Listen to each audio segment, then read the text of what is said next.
کوئی ایسی بات بھی ہو جو حضور پاک کے بعد امت کو درپیش ہو تو اس کا حل بھی میں اللہ کے رسول سے لے لوں۔ ان نے اللہ کے رسول کی خدمت میں عرض کیا یا رسول اللہ ان نزل بنا امر فلیس فیہ بیان امر ولا نہی فماذا تأمرنا، اگر ایسا معاملہ ہو آپ دنیا چھوڑ جائیں، آپ کے چھوڑ جانے کے بعد امت کے سامنے ایسا مسئلہ آئے جس میں آپ کا حکم بھی نہ ہو، جس سے آپ کی منع بھی نہ ہو، فماذا تأمرنا، آپ امت کو کیا رہبری اور رہنمائی دیتے ہیں؟ وہ اس مسئلے کا حل کیا کرے، اس مسئلے کے اندر وہ کون سا کردار ادا کرے، کس پہلو کو لے کس کو چھوڑے؟ حضور پاک نے فرمایا تشاورون العابدین والفقہاء، فرمایا فقہاء سے مشورہ کرنا۔ گویا پیغمبر اسلام نے اس حدیث علی میں امت کو فقہاء کے حوالے کیا ہے۔ فقہاء کیا ہے؟ فقیہ کیا ہے؟ فقیہ کہتے ہیں ایکسپرٹ آف دا شریعہ، جو شریعت کا ماہر ہے، دین کا ماہر ہے، دین کا ایکسپرٹ ہے، اسے کہتے ہیں فقیہ۔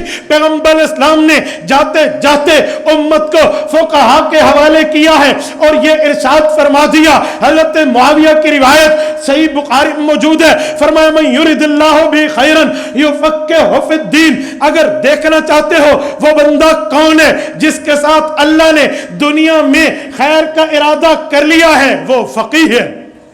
اب فقہا کے ذمے یہ کام حضور نے لگا دیا۔ امام سرخسی رحمہ اللہ نے فقہا کی تعریف میں یوں فرمایا الحمدللہ الذی جعل ولایت الانذار للفقہاء بعد الانبیاء، اللہ نے انبیاء کے بعد انبیاء کی ختم نبوت کے صدقے فقہا کو یہ ذمہ داری دی ہے، وہ امت کو مسائل کی کھوج لگا کر منقع کر کے واضح کر کے سمجھائیں گے۔ آج جو بندہ فقہ کی پیروی میں ہے، فقہ کو مانتا ہے، فقہ کو تسلیم کرتا ہے، فقہا کے مسائل پہ عمل کرتا ہے، وہ اس نبوی نسخے پہ ہے جس پر حضور نے امت کو چھوڑا۔ جو فقہ کا قائل نہیں، جو فقہ مانتا نہیں، جو تقلید کا انکاری ہے، وہ اپنا فیصلہ خود کر لے۔ یہ چاروں مثالیں میں نے حضرت صدیق اکبر سے لے کر حضرت علی المرتضیٰ تک دی ہیں، اس بات کو مدلل مبرہن کرنے کے لیے کہ حضور پاک نے فرمایا فرقہ واریت کے دور میں نجات دیکھتے ہو تو خلفائے اربعہ، ان کے عمل، ان کی ترتیب، ان کے احکام کو دیکھ لیں، خلفائے راشدین کی ترتیب دیکھ لیں، تو اب آپ کے لیے مشکل نہیں ہے کہ آپ حق اور ناحق کو نہ پہچان سکیں، آپ سچ اور جھوٹ کو نہ پہچان سکیں۔ آپ اتنے سادے نہ بنے کہ دودھ تو 1 اور 2 نمبر میں پہچان لیتا ہوں، گھی تو 1 اور 2 نمبر میں پہچان لیتا ہوں، اجی مسئلہ میں 1-2 نمبر نہیں پہچان سکتا، وہ بھی حق ہے، وہ بھی حق ہے، وہ بھی آیت پڑھتا ہے، یہ بھی آیت، وہ بھی حدیث دیتا ہے، یہ بھی حدیث، یہ عذر لنگ ہے، یہ اب عذر نہیں بن سکتا، یہ بات آپ کے لیے کوئی دلیل نہیں بن سکتی۔ کیوں؟ حضور نے بتایا جب فرقہ واریت ہو تو علیکم بسنتی و سنت الخلفاء، ہمیں تشریح دے دی ہے، ہمیں وضاحت دے دی ہے، ہمیں معاملہ دے دیا ہے، ہم اس پہ عمل ہیں تو آگے چلیں گے۔ یہ بات جو شروع میں نے کی تھی کہ آج کے دور میں اس دینداری کو سمجھانے کے لیے، اس امت کی رہبری اور رہنمائی کے لیے جو پرامن طریقے سے جو لوگ سر انجام کارنامہ دے رہے ہیں وہ مدارس اور اہل مدارس ہیں۔ یہ مدرسہ ہے جس کی اندر سے میں پڑھ کے علماء نکل کے آپ کے معاملات میں بیٹھے ہیں۔ اسی لیے میں نے شروع میں مدارس کی بات کی ہے، یہ بات سمجھانے کے لیے کہ مدارس کو میلی آنکھ دیکھی جا رہی ہے، انشاءاللہ تعالی رب اس سازش کو ناکام کرتے بھی رہے ہیں اور کریں گے بھی، ایسی بات نہیں ہے۔ مدارس کو نہ کوئی لاوارث سمجھے اور نہ مدارس کو کوئی غلط معاملہ سمجھے، یہ بات یاد رکھیں، مدارس نے رسول اللہ صلی اللہ علیہ وسلم کے طریقے پر امت کی رہنمائی کرنی ہے اور یہ فریضہ سر انجام دینا ہے۔ یہ صرف اس 4 دیواری کا نام مدرسہ نہیں ہے، استاذ اور شاگرد جنگل میں ایک درخت کے نیچے بیٹھ جائے تو دارالعلوم میں بدل دے گا۔ یہ بات نہیں ہے کہ کوئی چادر اور 4 دیواری کے معاملات میں کوئی ادھر کوئی ادھر، جی ایسی بات نہیں ہے۔ اور میں آخر میں آپ سے گزارش کروں گا، آپ خود دین پڑھیے، اپنی اولادوں کو دین پڑھائیے، اپنی اولادوں کو دین کی طرف لگائیے۔ جیسے آپ قرآن کریم پڑھا کر حافظ بناتے ہیں، ویسے ان احادیث اور ان آیات کے ترجمے اور مطلب سمجھنے کے لیے عالم بھی بنائیے، حافظ بھی بنائیے اور عالم بھی۔ یہاں پر کچھ لوگ ایک عجیب بات کرتے ہیں، جب انہیں کہتے ہیں نا بچوں کو عالم بناؤ، حافظ بناؤ، تو لوگ ایک سوال کرتے ہیں، کہتے ہیں جی مولوی بڑھ گیا تو کھاسی کتوں، مولوی بن گیا تو کھائے گا کہاں سے؟ ایسا ہے یا نہیں ہے؟ 1 منٹ اس بات کو یہاں بند کر دیں، ذرا اس ڈبے میں رکھ دیں کہ کھائے گا کہاں سے، ایک ڈبہ اور کھولتے ہیں۔ جب بات آتی ہے نا کہ کھاتا زیادہ کون ہے تو کیا کہتے ہیں؟ حاجی مولوی زیادہ کھاتا ہے. یہ دو باتیں ملتی ہیں. مولوی بن گیا تو کھائے گا کہاں سے؟ کھاتا زیادہ مولوی ہے. یہ تو ایسی مثال ہے جیسے حضرت کی خدمت میں ایک بندہ ہے اور آ کر کے شیخ وہ فلاں بندہ نہیں ہے بڑے بڑے بالوں والا گنجا، نہیں سمجھے؟ ہو سکتا ہے کوئی مولانا کو آ کر کے حضرت وہ اندھا نہیں ہے جو درزی ہے، درزی اندھا ہوگا اور کپڑے سی کر دے گا فی الحال بھی. یا کوئی کہے وہ نہیں ہے وہ گونگا بڑا اچھا خطیب ہے. یہ ہو سکتا ہے کہ خطیب بھی ہو اور وہ گونگا بھی ہو. بھائی یہ اجتماع ضدین کر کے بیٹھ گئے ہیں. یہ مانعت الجمع ہے، امپاسبل سینٹینس ہے. یہ نہیں ہو سکتا کہ ایک بندہ کھائے بھی زیادہ اور مولوی بن گیا تو کھائے گا کہاں سے. یوں نہیں ہے، یوں نہیں ہے. اور عجیب دنیا ہے.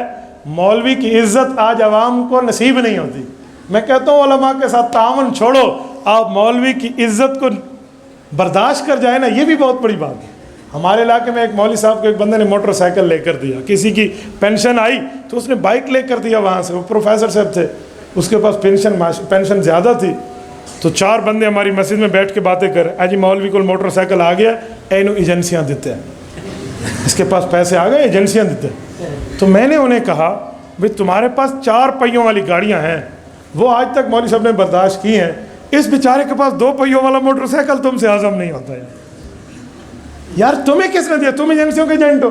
اجی ایسی کما کے لے، اسے بھی کسی نے دیا ہوگا نا. یار عزت عالم. یہ جو کرونا وائرس کا شروع میں چلا نا، تو ہمارے علاقے میں ایک بندہ ہے، وہ ہمارے امام صاحب سے مشورہ کر رہا تھا. ہمارے قریب محلے کے ایک امام ہے، بہت غریب آدمی. انہیں آ کے کہتے امام صاحب کوئی غریب ہے ہوں تو مجھے بتانا، میں تھوڑا تعاون کرنا ہے ان کے ساتھ. تو مجھے یہ بات پتہ چلی تو میں نے اسے ایک دن روکا. میں نے کہا آپ تو بڑے لطیفے سناتے ہیں. کہتے کیا مطلب؟ میں نے کہا اس سے بڑا کوئی لطیفہ ہوگا؟ آپ غریب امام کو پکڑ کے پوچھتے کوئی اور غریب ہے تو 10 مینو، اس سے بڑا کوئی لطیفہ ہوگا؟ کوئی سادے عوامی کو. جی ایک بندہ مجھ سے زکوٰۃ کا مسئلہ پوچھنے آیا. میں نے کہا جی فلاں آدمی کو دے دے، تیرے خاندان میں ہے، بہت غریب آدمی ہے. کہتے اس کے تو ہاتھ پاؤں سلامت ہے. یعنی عوام نے ذہن بنایا ہوا ہے جو ہاتھ پاؤں سلامت ہو اس پہ زکوٰۃ لگتی ہی نہیں. انا للہ و انا. یعنی اپنا علم یہ ہے اور اعتراض علماء پر. اعتراض یہ مولویاں کیا کہ یہ کیا کیا، یہ پتہ نہیں کیسا کیسا اعتراض علماء پر. میں حیران ہوتا ہوں. یاد رکھیں ایک ہے ناواقفی میں اعتراض کرنا، جواب مل جائے تو ٹھیک ہے. حضرت گنگوئی رحمہ اللہ نے لکھا ہے جو جان بوجھ کر نبی کے وارث پہ اعتراض کرتا ہے اللہ اس کی نسلوں سے بھی علم دین کو ہٹا لیتا ہے. یہ یاد رکھیں. بھئی دین کے وارث اس وقت کون ہیں؟ علماء ہیں. تو آپ نے عالم کو لے. بھئی ایک امام مسجد ہے، آپ کو اس سے چھوٹی سی کوئی غلطی ہو گئی تو بولنا شروع کر دیتے ہیں نا بابا جس بکری کا دودھ پیتے ہیں اس بکری کی مینگنیاں بھی صاف کرتے ہیں. یہ ذہن میں رکھو. کچھ چھوٹی موٹی سی بات بندہ برداشت. اپنی غلطیوں کا تو ہم وکیل بنے ہوئے ہیں اور مولوی کی غلطی کا ہم جج بن کے فیصلہ دے رہے ہوتے ہیں. یوں نہیں ہے کوئی ہاتھ ہولا رکھنا پڑتا. مولوی کے معاملات میں عالم دین میں حیران ہوں. آج تک آپ نے کہیں سنا ہے کہ مولویوں نے ہڑتال کیا ہو، مدرسے والوں نے بھی ہماری تنخواہیں بڑھاؤ؟ آپ نے دیکھا کوئی روڈ بلاک کیا ہو، کوئی احتجاج میں اسٹرائک میں آگے آئے ہوں؟ نہیں. بھئی اس کم تنخواہ پر اس بندے نے اتنی محنت کی ہے کہ آپ کے 4 بچے تھے، 3 عقل مند تھے، تم نے کالج بھیجے. ایک بیچارہ ایسے سادہ سا نارمل سا تھا، تم نے مولوی کو دیا، اس نے محنت کر کے امام بنا دیا. یہ تو اپنی ڈیوٹی پوری کر رہا ہے. یہ مدارس والے تو اپنی ڈیوٹی پوری کر رہے ہیں اور یہاں پہ بیٹھ کے اللہ قال رسول کی تعلیم دے رہے ہیں.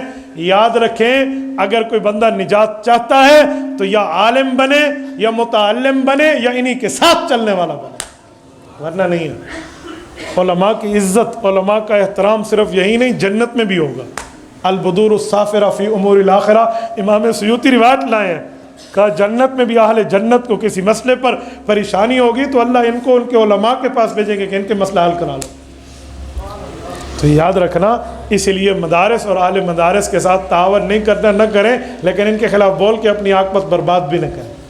یہ بات ذہن میں رکھنا. ان کے خلاف بول کے اپنی عاقبت برباد بھی نہ کریں بلکہ ان کے لیے دعائیں کریں. جو ہم نے کام کرنا تھا وہ یہ کر رہے ہیں، اللہ ان کو جزائے خیر عطا فرمائے. کریں گے انشاءاللہ. جزاکم اللہ تعالی. اقول قولی ھذا واستغفر اللہ وآخر دعوانا ان الحمد للہ رب العالمین. إلهي واسع الكرم ورب البيت والحرم إليك أتيت